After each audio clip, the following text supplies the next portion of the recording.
विनय अपनी पत्नी काजल की हर बात मानता था, या यूं कहें कि विनय को उसकी हर बात माननी पड़ती थी। विनय जोरू का गुलाम बन गया था। आगे क्या हुआ जानने के लिए देखते हैं जोरू का गुलाम। आज विनय की शादी हुई थी। घर में खुशियों का माहौल था।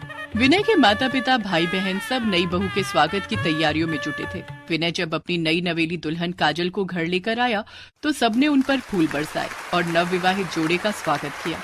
विनय का भरा पूरा परिवार था, जिसे देखकर काजल ने मन ही मन सोचा, इतना बड़ा परिवार, क्या मुझे इन सबकी सेवा करनी पड़ेगी? ना बाबा ना, मुझसे नहीं होगा ये सब। मुझे विनय को अपनी मुट्ठी में करना होगा। सुहाग रात के समय जब विनय काजल के पास जाता है और उसका घूंघट उठाता है तो देखता है कि काजल की आंखों से टप टप आंसू गिर रहे थे। क्या बात है काजल, तुम क्यों रो रही हो? क्या तुम इस शादी से खुश नहीं हो? मेरे हाथों में बहुत दर्द है। ऐसा लग रहा है कि इन हाथों से पानी का एक गिलास भी नहीं उठा पाऊंगी। अच्छा, लेकिन तुम्हारे हाथों में कब से दर्द है? जब से मैंने ससुराल में कदम रखा है तब से ही न जाने क्यों मेरे दोनों हाथों में बहुत तेज दर्द हो रहा है। इसमें रोने की क्या बात है? हम कल डॉक्टर के पास चलेंगे और तुम्हारे हाथों का इलाज करवाएंगे। काजल और ज्यादा रोने लगती है।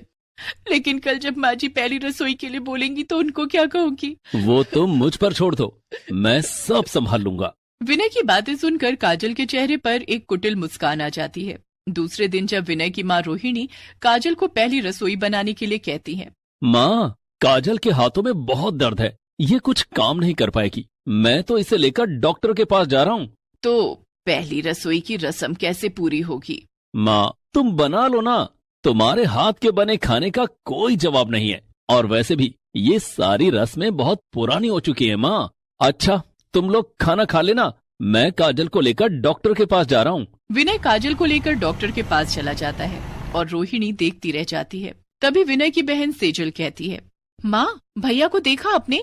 एक ही रात में कितने बदल गए हैं। बदल नहीं गया, जोरू का गुलाम बन गया है। उधर काजल विनय को लेकर एक डॉक्टर के पास जाती है। विनय, मेरी पक्की सहेली एक डॉक्टर है, क्यों ना हम उसके पास चलें?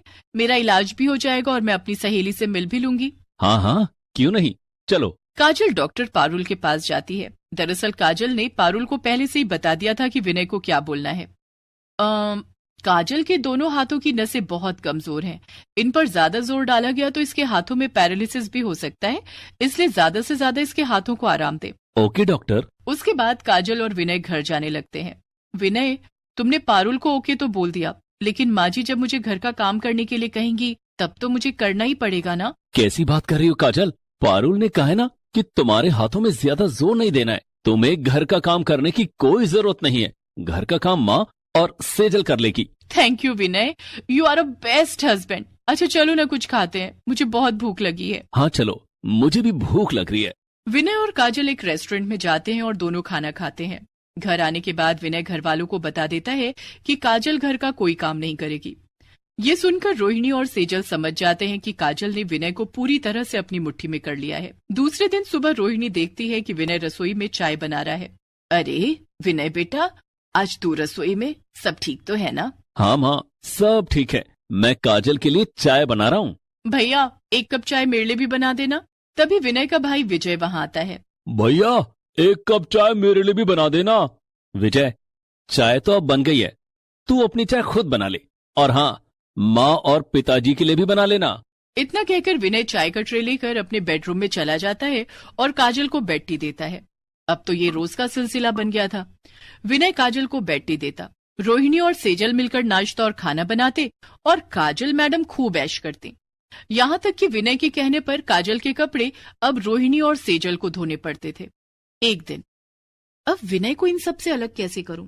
कुछ तो करना पड़ेगा। उस दिन काजल ने एक साजिश रची। विनय जब शाम को ऑफिस से घर लौटा तो काजल रोते हुए उससे लिपट गई।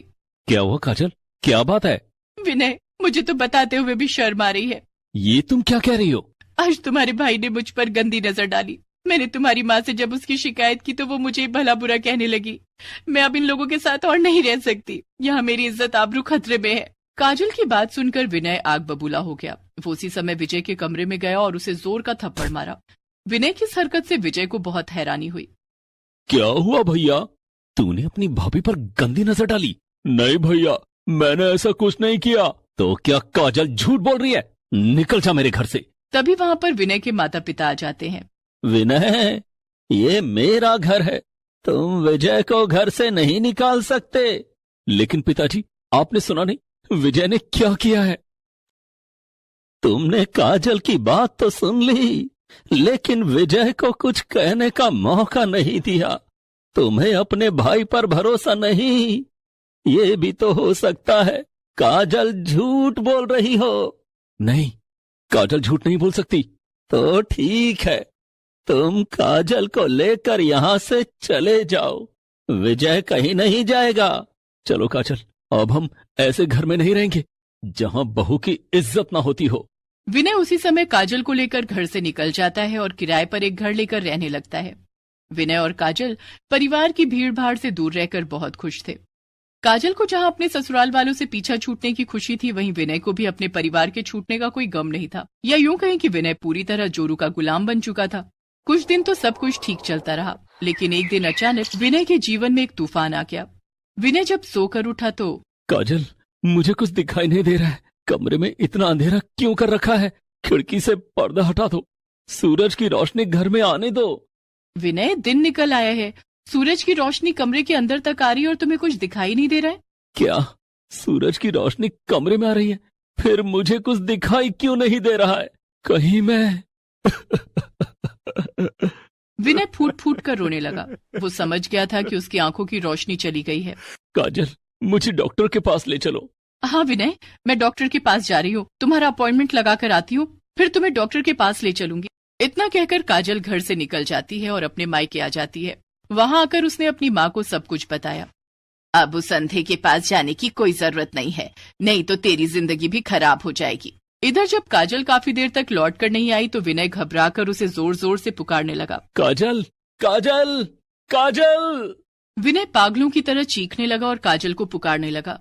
विनय की आवाज सुनकर उसके पड़ोस में रहने वाला शेखर उसके पास आता है।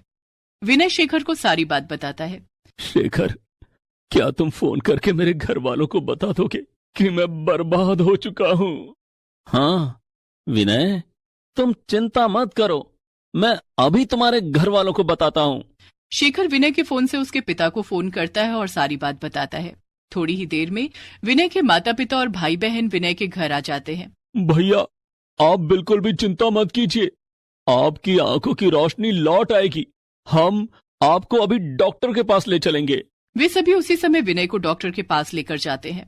उनकी आंखों का रेटिना फट गया है, ऑपरेशन से ही इनकी आंखें ठीक हो सकती हैं, लेकिन ऑपरेशन में 10 लाख रुपए लग जाएंगे।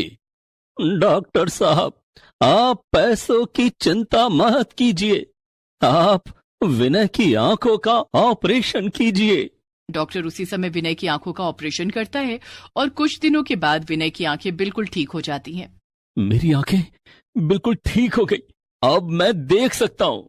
हाँ भैया, आप अब सब कुछ देख सकते हैं। विजय, मुझे माफ करते मेरे भाई, मेरी आंखें खुल गई हैं। अब मुझे समझ आ गया है कि मेरी आंखों की रोशनी इसलिए गई थी ताकि मैं सही और गलत की पहचान कर सकूं। काजल की बातों में आकर मैंने तुम्हें मारा, अपनों से रिश्ता तोड़ा, और आज मेरे बुरे वक्त में काजल मुझे छोड़कर चली गई और मेरा परिवार मेरे साथ खड़ा है।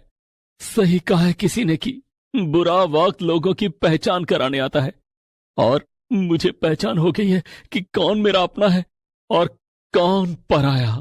भैया, पुरानी बातें भूल जाइए और एक नई जिंदगी की शुरुआत कीजिए। विनय ने अपने माता पिता से माफी मांगी। सबने विनय को माफ करके उसे गले से लगा लिया। इधर जब काजल को पता चला कि विनय की आंखें ठीक हो गई हैं, तो उसने विनय को फोन किया। हेलो विनय, मैं घर आ रही हूँ।